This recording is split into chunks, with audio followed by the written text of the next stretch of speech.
Fidèles téléspectateurs, bonsoir. Heureux de vous retrouver pour un nouveau numéro de notre émission Le Temps du Carême. Que le Seigneur soit votre joie. Notre pays va rentrer dans une phase d'élection. Nous confions cela au Seigneur Jésus-Christ, lui le Prince de la paix. Aujourd'hui, je vous propose de revisiter avec vous la parabole de l'ivraie. C'est un récit de l'Évangile selon saint Matthieu. Écoutons la parole de Dieu. Jésus leur proposa une autre parabole. Le royaume des cieux est comparable à un homme qui a semé du bon grain dans son champ. Or, pendant que les gens dormaient, son ennemi survint. Il sema de l'ivraie au milieu du blé et s'en alla. Quand la tige poussa et produisit l'épi, alors l'ivraie apparut aussi. Les serviteurs du maître vinrent lui dire, « Seigneur, n'est-ce pas du bon grain que tu as semé dans ton champ? D'où vient donc qu'il y a de l'ivraie? » Il leur dit, « C'est un ennemi qui a fait cela. » Les serviteurs lui disent, « Veux-tu donc que nous allions l'enlever? » Il répond, « Non. En enlevant l'ivraie, vous risquez d'arracher le blé en même temps. Laissez-les pousser ensemble jusqu'à la moisson. Et au temps de la moisson, je dirai aux moissonneurs, enlevez d'abord l'ivraie, liez-la en botte pour la brûler. Quant au blé, ramassez-le pour le rentrer dans mon grenier. » Alors, laissant la foule, il vint à la maison. Ses disciples s'approchèrent et lui dirent, « Explique-nous la parabole de l'ivraie du champ. »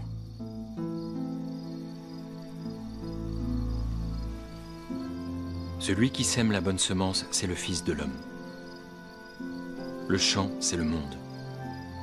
La bonne semence, ce sont les fils du royaume. L'ivraie, ce sont les fils du malin.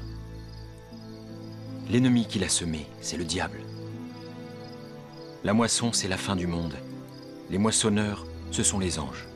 Or, comme on arrache l'ivraie et qu'on la jette au feu, il en sera de même à la fin du monde. Le Fils de l'homme enverra ses anges, qui arracheront de son royaume tous les scandales et ceux qui commettent l'iniquité.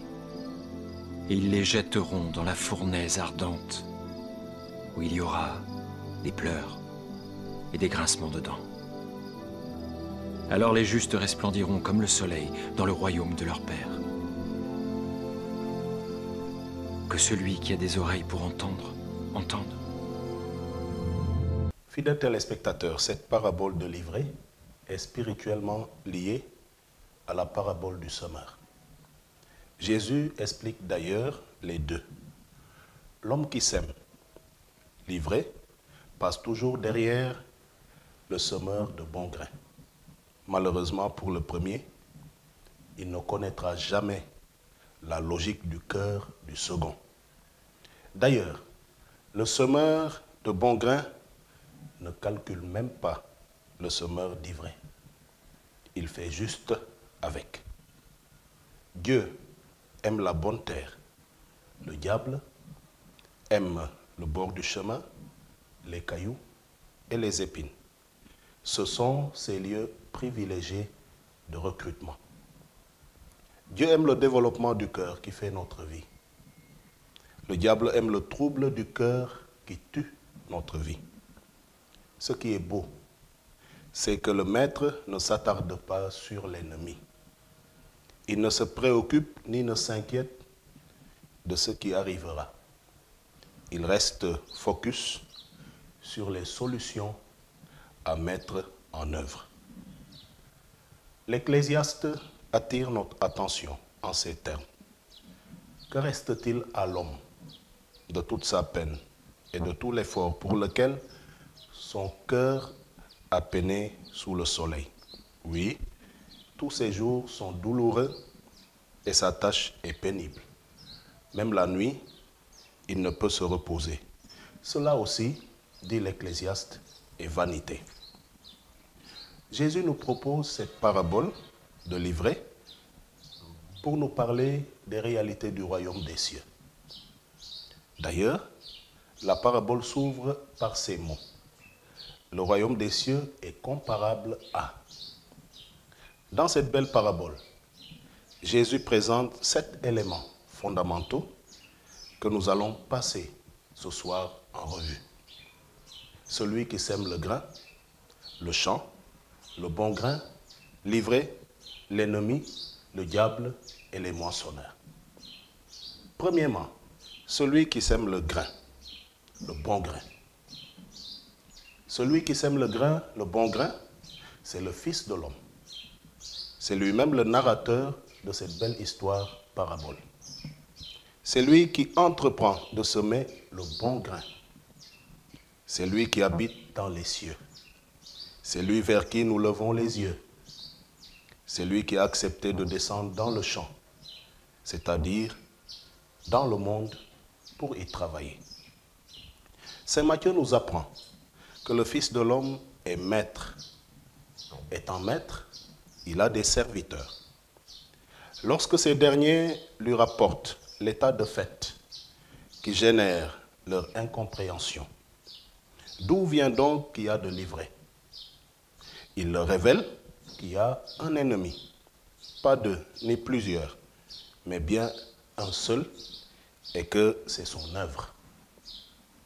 Le Fils de l'homme maîtrise les situations délicates. Il est avisé quand ses serviteurs sont agités. Il laisse autant le temps de rétablir toutes choses. Il sait ménager les énergies des siens épidermiques et réactionnaires face à la manœuvre d'un adversaire voleur d'énergie et de temps. Le Fils de l'homme est un leader réfléchi et consciencieux. Il ne fait pas focus sur l'ennemi et son action, mais plutôt sur les solutions ad hoc à appliquer. Son originalité, c'est qu'il sait anticiper sur les risques d'une mauvaise productivité. Il ne néglige point les nombreuses embâches sur la route de la bonne récolte. Au contraire, considérant tout facteur avec minutie, il oriente toutes les attentions vers l'exercice de la faim. Sœurs et frères, ce qui n'empêche pas au blé de monter, cela ne mérite pas d'être attaqué maintenant. L'enlever coûte que coûte serait un gaspillage de force et un gros risque d'entamer la qualité et la quantité de la récolte. Le semeur de bon grain, Jésus, nous apprend que c'est celui qui, sans dommages collatéraux, sait séparer l'ivraie du bon grain.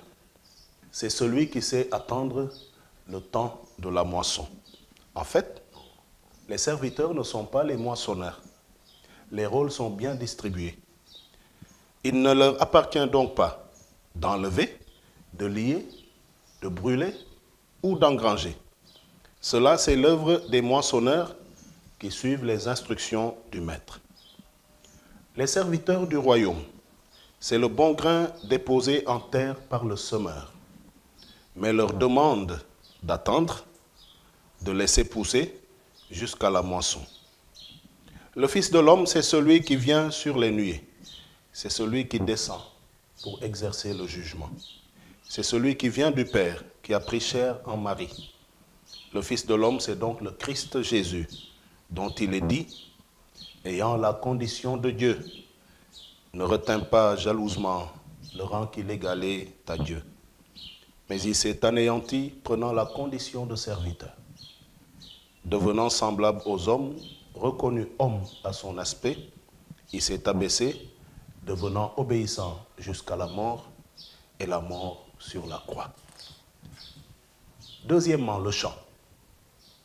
Le champ, c'est le monde, c'est le cosmos, le lieu ordonné et agencé par le Créateur. Le champ, c'est le lieu où vivent les humains, le lieu où se joue la rédemption. Le champ, c'est notre terre qui reçoit la semence du jour, mais aussi la semence de la nuit. C'est d'elle que sort la tige qui pousse et qui produit l'épi. mais c'est en elle aussi qu'apparaît l'ivraie. C'est un état de fait qui dépasse certes notre entendement, mais il est à considérer avec calme. Et Jésus nous instruit à propos. Le monde, c'est le continent qui porte tout dans la patience et dans le silence de son divin Créateur. Il reçoit avec reconnaissance l'action du semeur au lever et dans le cours du soleil. Mais il subit avec souffrance les manœuvres nocturnes de l'ennemi. Les hommes de bien y marchent et y travaillent pendant qu'il fait jour. L'autre y agit de manière subreptice pendant que les gens dorment. Le monde actuel est tombé au pouvoir du Dieu du siècle. Il n'a pas reconnu la lumière véritable qui éclaire tous les hommes. Soumis au pouvoir de Satan, il n'a pas reconnu la mission du Christ et poursuit de sa haine ses disciples. Dans le plan de Dieu pour la terre, les choses devraient correspondre à ce qui est écrit dans l'hymne d'action de grâce après une année fertile. Tu visites la terre et tu l'abreuves, tu la combles de richesses. Les ruisseaux de Dieu regorgent d'eau, tu prépares les moissons. Ainsi tu prépares la terre, tu arroses les sillons, tu aplanis le sol, tu le détrempes sous les pluies, tu bénis les semailles. Tu couronnes une année de bienfaits, sur ton passage ruisselle l'abondance. Au désert, les pâturages ruissellent, les collines débordent d'allégresse. Les herbages se parent de troupeaux et les plaines se couvrent de blé. Tout exulte et chante. Il devrait en être ainsi partout sur la terre, parce que Dieu fait toujours sa part. C'est malheureux que celui qui opère pendant que les gens dorment s'est fait aussi des serviteurs énergiques à user sans respect de la terre nourricière. Ils s'en abreuvent et la ruinent. Ils s'en prennent au fleuve de bénédiction de Dieu, antagonistes à l'action vivifiante du semeur. Ils détruisent la terre et l'arrosent de pesticides pour juste le gain égoïste. Leurs semailles fabriquées de toutes pièces donnent des récoltes empoisonnées qui produisent la mort.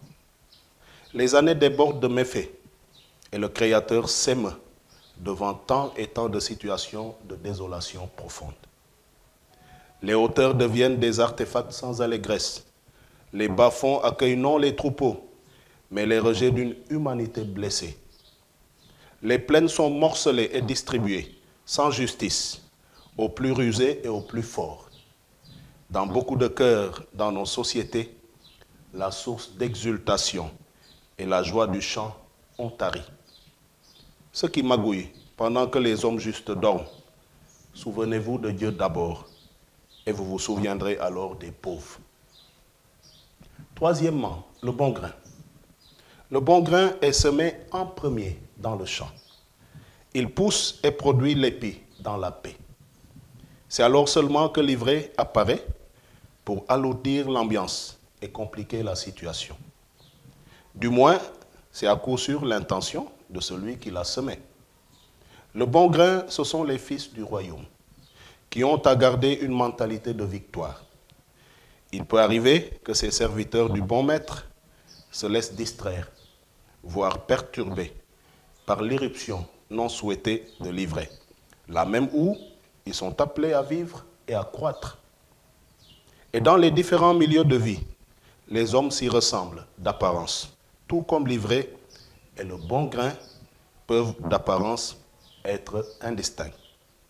Mais c'est juste pour un moment. C'est pourquoi Jésus rappelle qu'il est risqué de vouloir tout de suite enlever l'ivraie. La croisade contre le mal sous toutes ses formes n'est pas une affaire de muscles, mais plutôt une affaire d'esprit, une affaire donc spirituelle. Et c'est d'ailleurs pour cette raison que des êtres spirituels, les anges, s'en occupent à notre place, sur instruction du maître de la moisson. Ce qu'il attend de ses serviteurs que nous sommes, c'est bien d'épouser la patience, dans la certitude qu'il est puissant, le seul qui doit être glorifié. Il s'agit de Jésus de Nazareth, le seul capable de nous justifier. Et les justes sont celles et ceux qui savent attendre le temps de Dieu. Et Jésus révèle leur destinée finale. Les justes resplendiront comme le soleil dans le royaume de leur Père. Quatrièmement, livrés. Livrés, ce sont les fils du mauvais. C'est à eux que le Seigneur adresse cette mise en garde du psaume 48. Et ce qui est une mise en garde pour livrer est un appel à la confiance pour le bon grain. Écoutez ceci, tous les peuples. Entendez bien, habitants de l'univers, gens illustres, gens obscurs, riches et pauvres, tous ensemble. Pourquoi craindre au jour de malheur ces fourbes qui talonnent pour encercler, ceux qui s'appuient sur leur fortune et se vantent de leur grande richesse? Nul ne peut racheter son frère, ni payer à Dieu sa rançon. Aussi cher qu'il puisse payer, toute vie doit finir. Peut-on vivre indéfiniment sans jamais voir la fosse? Vous voyez les sages mourir, comme le fou et l'insensé, ils périssent, laissant à d'autres leur fortune. Ils croyaient leur maison éternelle, leur demeure établie pour les siècles. Sur des terres, ils avaient mis leur nom. L'homme comblé ne dure pas, il ressemble au bétail qu'on abat. Il poursuit. Tel est le destin des insensés et l'avenir de qui aime les entendre. Troupeau parqué pour les enfers et que la mort mène paître.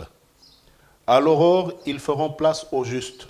Dans la mort s'effaceront leurs visages. Pour eux, plus de palais. Mais Dieu rachètera ma vie aux griffes de la mort. C'est lui qui me prendra. Ne crains pas l'homme qui s'enrichit, qui accroît le luxe de sa maison. Aux enfers, il n'emporte rien. Sa gloire ne descend pas avec lui. De son vivant, il s'est béni lui-même. On t'applaudit car tout va bien pour toi. Mais il rejoint la lignée de ses ancêtres qui ne verront jamais plus la lumière. Cinquièmement, l'ennemi. L'ennemi a plusieurs noms. Il peut être même légion. Peu importe comment on pourrait l'appeler. Ce qui est sûr, c'est que la présence des ennemis est une donnée constante dans l'Écriture sainte. Jésus lui-même a fait face à ses ennemis. Et voici ce que le psaume 110 dit du sacerdoce du Messie. Oracle du Seigneur à mon Seigneur, siège à ma droite, tant que j'ai fait de tes ennemis l'escabeau de tes pieds. Rien ni personne ne peut faire main basse sur ses prérogatives, ni sur sa royauté universelle, ni sur son sacerdoce perpétuel. C'est l'affirmation de la stabilité du souverain Christ et Seigneur. Dans l'explication de la parabole aux disciples, Jésus le nomme le diable. Le diable, c'est l'ennemi par excellence, celui qui se tient contre le déploiement de l'amour de Dieu. Ce que Jésus combat ici, ce n'est pas un acte, mais plutôt un état. L'acte de semer livré au milieu du blé n'est pas le plus grave. Le plus grave, c'est l'état d'esprit de l'homme qui agit pendant que les gens dorment et qui s'en va.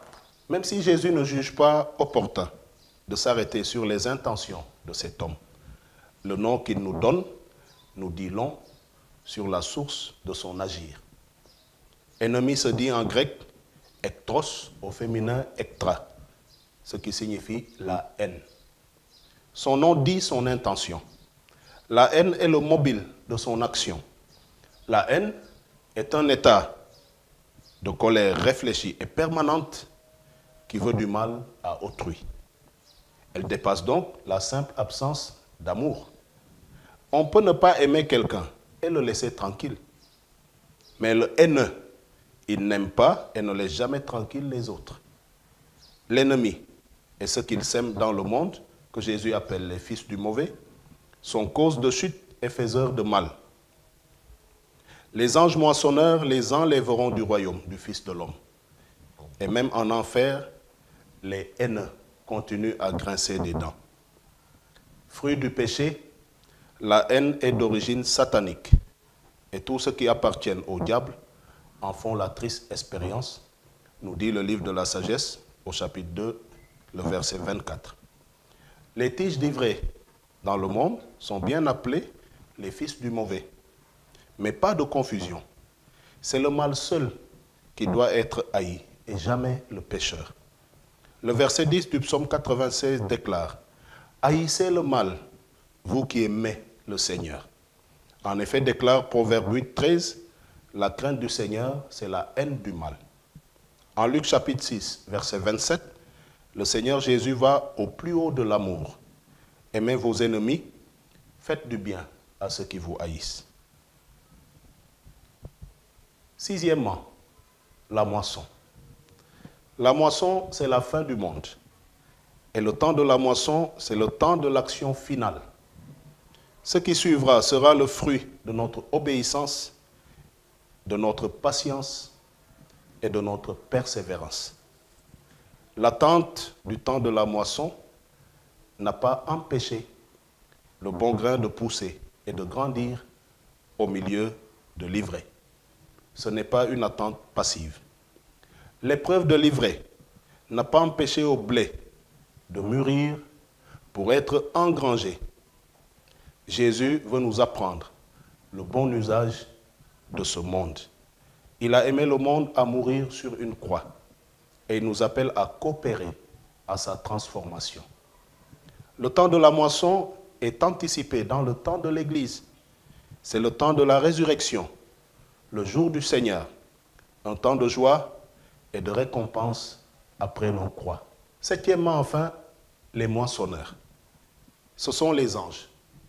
Ces êtres spirituels sont le signe de la présence de Dieu, agissant parmi les hommes.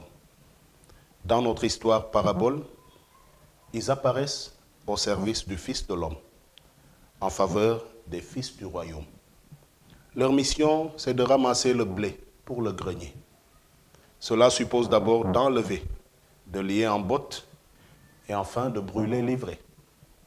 Il y a donc des combats qui ne sont pas les nôtres. Il est dit, il donne mission à ses anges de te garder sur tous tes chemins. Ils te porteront sur leurs mains pour que ton pied ne heurte les pierres.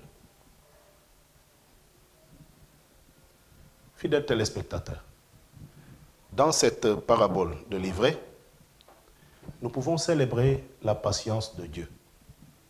Si l'ivraie est liée en bottes, cela veut dire que dans le champ qu'est le monde, il y a beaucoup d'ivraie au milieu du blé.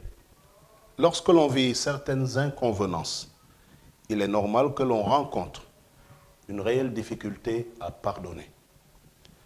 Lorsqu'on a le plus besoin d'assistance et que l'on n'a personne à côté, le Seigneur est toujours là pour nous.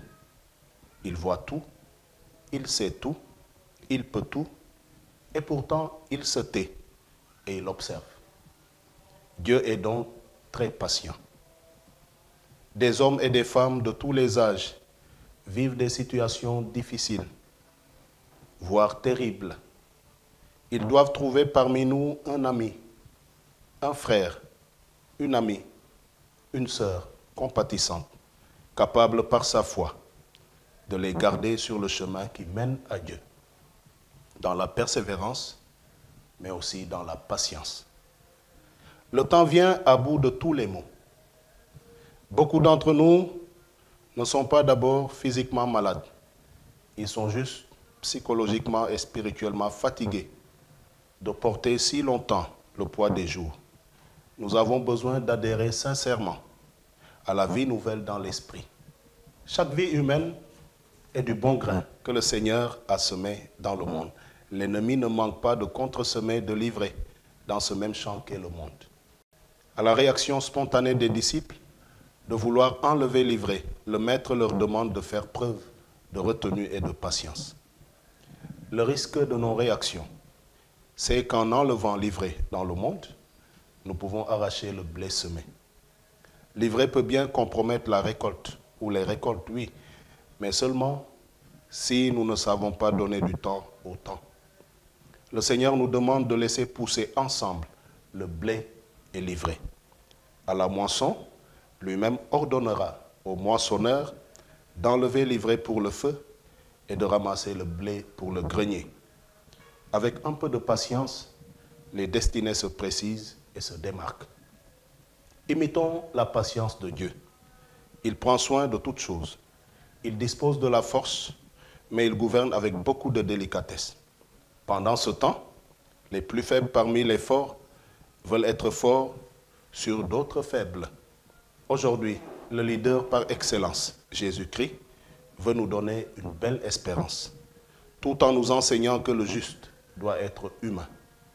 Daigne le Saint-Esprit venir au secours de notre faiblesse pour nous inspirer la prière qu'il faut.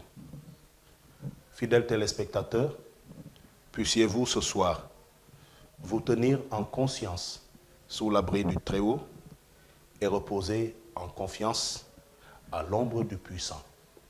Vivez et portez-vous bien.